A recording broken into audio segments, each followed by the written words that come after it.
एहलियान खैरी का ख़ास तौर पर कि एहलियान खैरी ने हमेशा मेरे वालिद को यहाँ से इज़्ज़त दी, मोहब्बत दी। आज उस रवायत को बरकरार रखते हुए आप सब ने दोबारा मुझ पर एतमाद का इज़हार किया। उस हवाले से मैं आपका शुक्रगुजार हूँ। इस शेर से मैं अपने ख्यालात का इज़हार करूँगा। तूफान से जब टकरा गए फिर आर क्या पार क्या, तूफान से जब टकरा गए फिर आर क्या पार क्या, जब चल पड़े तो चल पड़े फिर तीर क्या तलवार क्या। एहलियान खैरी, मैं यहाँ पर आपके पास ये बताने आया हूँ कि मैंने अपने आप को आपके सामने एज ए उम्मीदवार असम्बली पेश कर रहा हूं। आज यहां पर राज शौकत साहब बनकर से बैठे तारक साहब, मैं माफ़ में इनका नाम नहीं ले सका। मैं बात कर रहा था कि मैं इस सियासत के मैदान में आपकी आवाज बनने आया हूं। मैं गरीब की आवाज बनने आया हूं। मैं दबे हुए लोगों को, दबे हुए जो बुजुर्ग नौजवान हैं, उनको बाहर निकालने आया हूं। इस सिस्टम के खिलाफ मैं खड़ा हुआ हूं। ये सिस्टम जो पिछले 50 साल से आपने बेशुमार नुमाइंदे असेंबली में भेजे, लेकिन आप आज भी वहां पर खड़े हैं। आज भी अजादारी यहां पर कायम है। मैं हर जगह ये बात करता हूं, मैं अपने मंशूर की बात करता हूं। मेरी मंशूर की तरजीह है बल्दियाती इलेक्शन। ये जो नुमाइंदे जो पिछले 50 साल से कई रूप बदलकर, जमातें बदलकर आपके सामने आते हैं एज ए उम्मीदवार बनकर, और आप उनको असेंबली में भेजते हैं और ये आपको आपके राइट्स नहीं देते।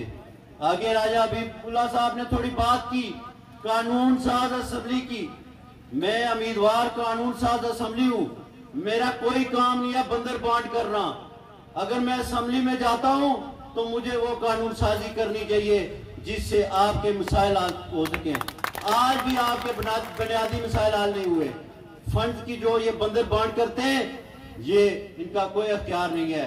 मैं जब बल्दियात के अदारे का वाइस चेयरमैन आज से 1.5 साल पहले बनकर गया तो वहां पूछा कि अख्तियारात क्या है, तो पता चला बल्दियाती अदारों के तमाम अख्तियारात एमएलए के हैं। बाकी अख्तियारात का पता पूछा तो किसके पास है, तो इस नतीजे पर पहुंचा वो एमएलए के पास है।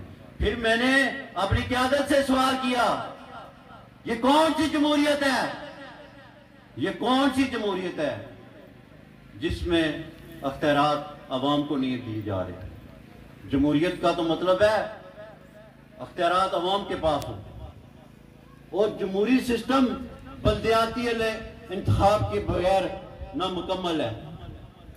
और ये क्यों नहीं होने देते बल्दियाती इलेक्शन? मैं आपसे सवाल पूछता हूं, मेरी तरफ मुतवज्जो हूं, ये क्यों नहीं होने देते बल्दियाती इलेक्शन?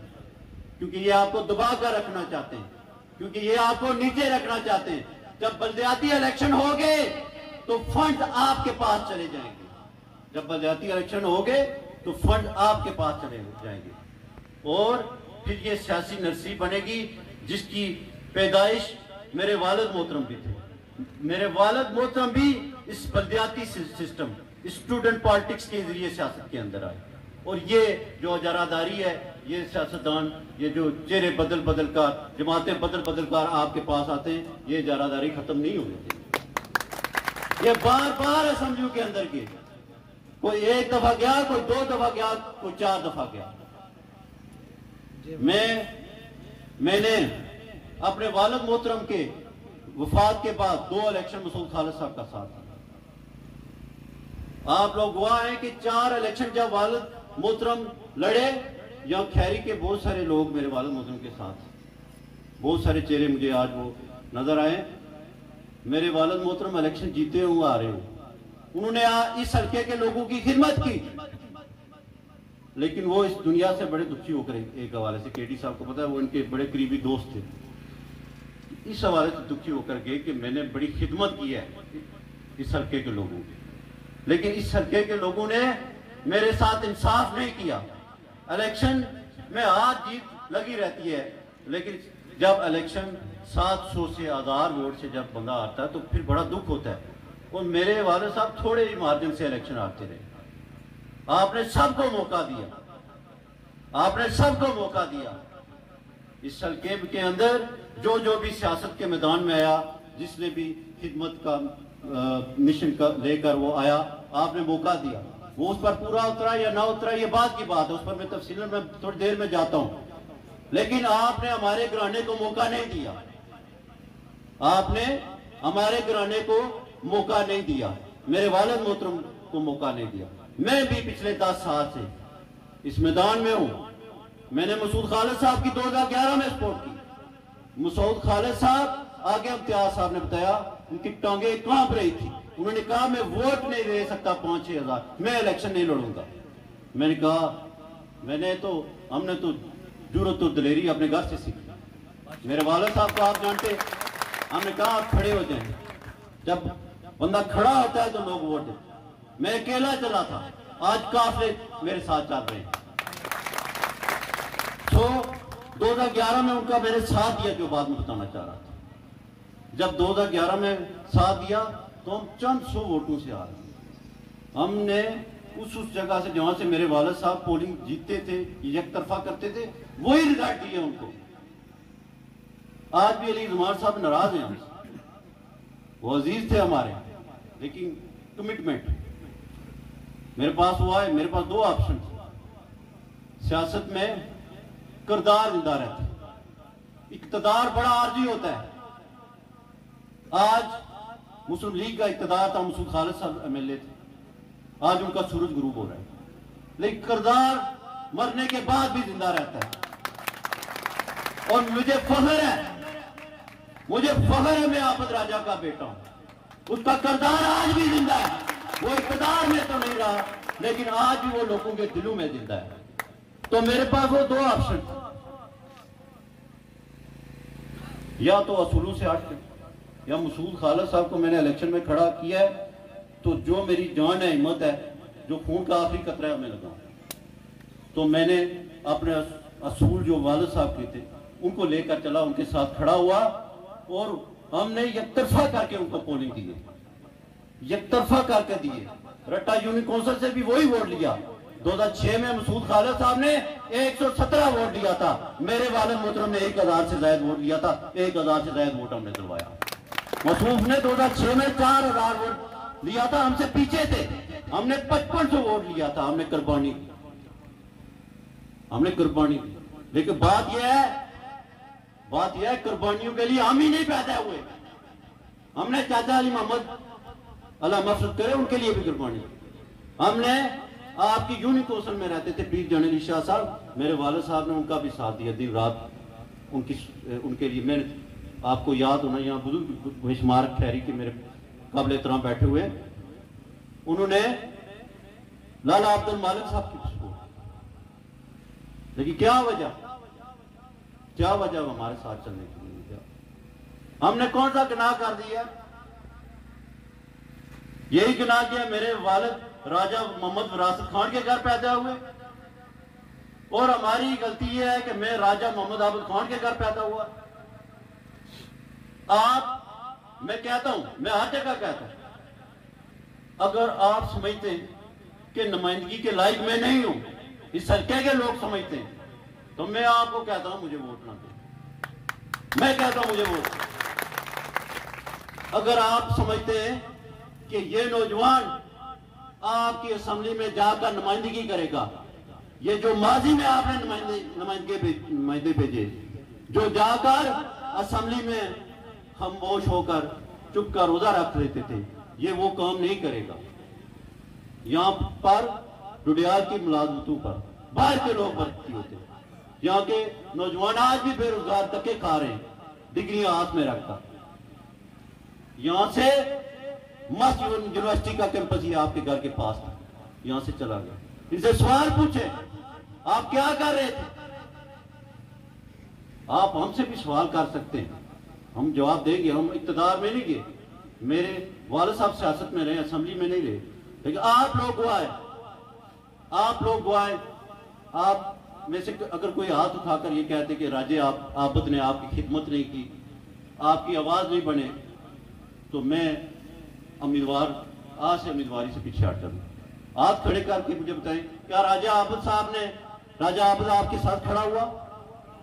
राजा, मैं आपसे सवाल, हाथ खड़ा करके मुझे बताएं, राजा आबद साहब लोगों के साथ खड़े हुए, गरीब आवाम के साथ खड़े हुए, आम लोगों के साथ खड़े हुए? तो क्यों नहीं? मैं नहीं खड़ा हुआ। 10 साल यहां पर हमारे नुमाइंदे थे जो, वो भागे, वो हल्का छोड़कर भागे। एक जो पीटीआई के उम्मीदवार थे वो इस्लामाबाद चले गए 5 साल। अफसर शाह साहब ने इस्लामाबाद में गाल ली, मैं यहां पर मौजूद रहा, यहां पर मौजूद रहा। आज भी आप वहां फंसे हुए कचहरियों में, थाने में, पटवारी के पास।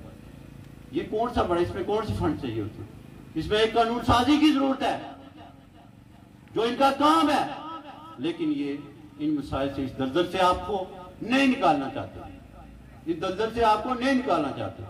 अगर ये कानून साजी हो जाए, ये 3-3 नस्लें जो भुगत रही हैं दीवानी केसेस कि 3 माह के अंदर इंसाफ मिला जाए, इसमें कौन सी बात है? लेकिन ये अगर हो जाए, बलदियाती इलेक्शन हो जाए, बच्चे यहाँ के एजुकेटेड हो जाए, तो फिर इनको कौन पूछेगा? इनकी इजारादारी खत्म हो जाएगी। कल भी गरीब हमारे साथ, कल भी हम ही गरीब की आवाज, कल भी मजलूम की आवाज हम थे, कल भी जालिम उधर खड़ा था, कल भी जागीरदार उधर खड़ा था। आज भी वही पोजीशन बहाल हो गई है। और आज मैं फर्क ये देख रहा हूं, मैं पूरे हल्के में गया हूं, लोगों ने मुझे बहुत मोहब्बत और प्यार दिया। मैं जितना शुक्रिया अदा करूं, शुक्रगुजार हूं, वो कम है। मैंने सोचा नहीं था, खासतौर पर नौजवानों ने, यहां पर अवेली के नौजवान खड़े हैं पीछे, हमारे पूरे हल्के के नौजवान, उन पोलिंग्स में जहां पर माजी में हमारा नाम नहीं लिया जाता था, मेरे वालिद मोहतरम को इतना रिस्पॉन्स नहीं मिला। आज तमाम बरादरी ने जिस तरह मेरा साथ दिया, मैं शुक्रगुजार हूँ। यहाँ जो शेख साहब बैठे, केडी साहब, जावा में कभी हमारा वोट ही नहीं निकला, आज ही गुलाम रसूल साहब और उनकी टीम पोलिंग जीत जाती, वो आज हमारे साथ खड़े हैं। समोर में जो फजल सैन साहब, जो असलम साहब, इनका शुक्र, पहली कार्नर मीटिंग इन्होंने कराई, इससे पहले वहां हमारी मीटिंग ही नहीं हुई। सो मैं बहुत शुक्रगुजार हूँ। शहर में यहाँ नौजवान है, फैसल मतलूब साहब, इनकी टीम है, जो अरशद साहब, यूनुस साहब, शबीर साहब, बहुत सारी इनकी टीम। पहली दफा शहर के अंदर इन्होंने बहुत मेहनत की है। इलेक्शन हम जीत सकते हैं। ये जो कल आए थे अली मीन गंडापुर, ये कहते हैं पासपोर्ट ऑफिस करवाएं। आप यहाँ से रवात से सड़क पर जाएं, दनगली सड़क से आगे निकले तो सड़क के हालात देखिए आप। यहाँ पर कहते हैं पासपोर्ट ऑफिस लाए। आपको याद है 1 साल पहले उन्होंने कहा था हरियाणा ब्रिज है, यहाँ से मैं खुद गाड़ी चलाऊंगा। आप पूछे ना उनसे सवाल। 4 साल से हुकूमत उनकी है, 1 साल में तो ये घर चले जाएंगे, इनका तो नामो निशान खत्म हो जाएगा। और ये अगर यहाँ पर अगर आपने मौका दिया तो हमें कोई नुकसान नहीं है, हमें कोई नुकसान नहीं है। सबसे बड़ा खतरा आपको, क्योंकि इनका ये मंशूर का हिस्सा है, गरीब मकाम पॉलिसी, गरीबों ही मकाई हो, जान छड़ाओ गरीबों को। देखा है आपने पास, इसलिए आपने जो फैसला करना है सोच समझ कर करना। आज एक और बात शायद मुझे याद न रहे, इंतखाबी निशान अलाट हो, जीत का निशान, जीत का निशान, जीत का निशान, जीत का निशान इंशाअल्लाह ताला। सो इलेक्शन के हवाले से मैं आपसे बात कर रहा हूँ, आखिरी बात करते हुए शाम पड़ी है कि हमने अल्लाह के फजल करम से टीम हर जगह खड़ी करते हैं। माजी में हमारे पास पोलिंग एजेंट्स नहीं होते थे बाद पोलिंग पर, आज अल्लाह के फजल करम से मजबूत टीमें हमारे साथ हैं, अफरादी कुव्वत हमारे साथ। मैं आज यहां से आपसे दावे से बात कर रहा हूं। पीटीआई का उम्मीदवार यहां पर फेवरेट कोई कह रहा था पहले अपनी यूनिक कौंसिल जीत कर। पूरी जिंदगी मेरे वाला साहब से यूनिक कौंसिल गुलाम रब्बानी साहब के पाँव पकड़ कर जीतते थे। आज गुलाम रब्बानी साहब पिछले इलेक्शन वो लड़े, कंटेस्ट किया तो वो यूनिक कौंसिल आ गए। 2700 वोट सरखी में पोल होता है, फैसला कौन वोट है 800 वोट जो है रटा के जो ये पोलिंग है वहां पर मेरा वोट भी है, वहां पर बाकी उम्मीदवारों का भी वोट है। अल्लाह के फजलो करम से वो यूनिक कौंसिल हम जीत रहे हैं और कठाड़ में 12,000 वोट पोल होगा। यूनिक कौंसिल कठाड़ में 12,000 वोट पोल होगा। आप जाकर पता कर लें वहां पर क्या पोजीशन। मैं कोई दावा नहीं करता, क्योंकि यहाँ पर जिसके 5 वोट भी नहीं है उससे पूछे वो कहता है मैं इलेक्शन जीत गया। तो उना में पहली दफा हमेशा हम रनर अप रहे, लेकिन पहली दफा बिहारी के अंदर केडी साहब ने बताया कि नौजवानों ने, मैं नौजवान दोस्तों का जिक्र ना करूं बड़ी ज्यादा हुआ, उन्होंने मेहनत की बसार के पोलिंग पर, जावा के पोलिंग, वहां पर हम जीतने की पोजीशन में लीड से जीतेंगे इंशाल्लाह ताला। वो हमारे कमजोर पोलिंग हुआ करते थे। और जो आम हमेशा हमारी मजबूत पोलिंग हुई, लेकिन वो हमारे कमजोर थे। आज अल्लाह के फजल करम से वहां से भी हम जीते। सो उना भी हम अल्लाह के फजल करम से लीड से जीतेंगे। रायपुर में अभी हमने एक मीटिंग करनी थी, नौजवानों ने रखी थी, बुजुर्गों ने, लेकिन वो एक डेथ की वजह से कैंसिल होगी। वहां से रायपुर यूनियन कौंसिल से हम जो है आगाज करेंगे। अगले दिनों में एक फंक्शन की कार्नर मीटिंग दिए, उस हवाले से एक जमरात को 9 तारीख रायपुर के हवाले से बहुत दावा करते हैं कि ये बहुत पीछे है, हम बहुत आगे। 9 तारीख को एक मीटिंग होगी, एक दूसरी होगी हवेली। उसके बाद पता चल जाएगा कि रायपुर में हमारी हम निकल आए, हम आपके पास आ रहे हैं। मेरा पैगाम दे बुजुर्गों, नौजवानों, मेरी मऊ बहनों को कि इस इजारादारी सिस्टम से बाहर निकलें, इस खड़पेची सिस्टम से बाहर निकलें। आगे अबीबुल्ला साहब ने बताया जिन्होंने सौदे लगाए हुए हैं, मिलेगा इन्हें कुछ नहीं। मैंने देखा है ये ट्रक भरते हुए मैंने देखे। मैंने 2001 में मसूद खालिद साहब का देखा, चाचा का देखा, 96 में 2001 में देखा है, अल्लाह माफ़ करे वो दुनिया में रहे, जो यूसुफ साहब के देखा है, फिर 11 में देखा है, और फिर 16 में अफसर शाह साहब का अशर देखा, फिर 16 में मसूद खालिद साहब बने और मसूद खालिद साहब का अशर देखिएगा। हमारे बेड से 7,000 वोट लेकर आए थे मसूफ, और जब 2006 में हम नहीं थे साथ तो 1800 वोट लेकर आए थे, 1800 वोट लेकर वहां से आए थे। सो मैं बात बता रहा था कि 2021 में उनका रिजल्ट देखिएगा। इस वजह से सबको मौका मिलना चाहिए। मैं बात नहीं, हमने सबको मौका दिया, हमारे लोगों ने, हमारे बुजुर्गों ने, हमारे नौजवानों ने, हमारे अजीजों ने सबको वोट दिया। इनको कहें आप हमें क्यों नहीं वोट देते? आप जाएं, सबके पास जाएं, निकलें, पूछे हमने कौन सा गुनाह किया है? क्या हमारे अंदर खिदमत का मिशन नहीं है, जज्बा नहीं है? क्या हम इस काबिल नहीं है? इनको तो आप दे चुके मौका। वो वही पुराना थाना कचहरी कल्चर आप लाना चाहते हैं तो लाए। ये सब असेंबली में जा चुके। सो मऊ बहनों के पास से मैं भी आऊंगा यहाँ पर, मैं भी अपनी अगले दिनों जो है कंपेन का रुख आपके इसी बेल्ट की तरफ रखूंगा। यहाँ पर तारक साहब आए हुए छुतरों का, पहली दफा छुतरों में हमारा नाम लेने वाला कोई नहीं होता। इन्होंने सबसे पहले जो है मीटिंग 1 साल पहले इन्होंने करवाई वहां छुतरों में। मैं शुक्रगुजार हूँ भाई, आपका भी शुक्रगुजार हूँ।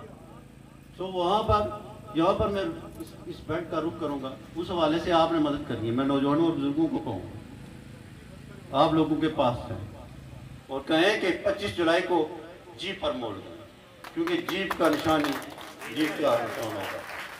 तो मैं आखिर में दोबारा शाहिद साहब का, अकरम साहब का और जितने भी नासिर साहब का, बनारस साहब का, शुएब साहब का, मुदस्सर साहब का और जितने भी बुजुर्ग नौजवान शामिल हुए हैं, मैं उनका शुक्रगुजार हूँ कि उन्होंने एतमाद का इज़हार मुझ पर किया है। इंशाअल्लाह ताला यकीन दिलाता हूँ आपको मायूस नहीं करूँगा। हम पहरा देने वाले लोग हैं, हमारा ट्रैक रिकॉर्ड है, हमारा ट्रैक रिकॉर्ड है और हम अपने वोटरों के साथ खड़े होते हैं, एक एक वोटर के साथ खड़े होते हैं। आपके साथ कोई मामला हो, कोई इशू हो तो आप बराह रास्त मुझसे रब्ता कर सकते, आप बराह रास्त मेरा नंबर लेकर मुझसे रब्ता कर। मेरे घर के दरवाजे सबके लिए खुले, मेरे वालिद मोहतरम ने 25 साल आप लोगों के लिए अपने घर के दरवाजे खोले, मैंने भी अपने घर के दरवाजे खो रखे। मैं यहाँ रहता हूँ, मेरी फैमिली यहाँ रहती है, बाकी उम्मीदवारों के जो है ना इस्लामाबाद में ठिकाने, किसी का मीर पर है ठिकाना। सो उस हवाले से आपको पूरा यकीन होना चाहिए। आप मुझे जब भी आवाज़ देंगे मैं आपके पास आऊँगा।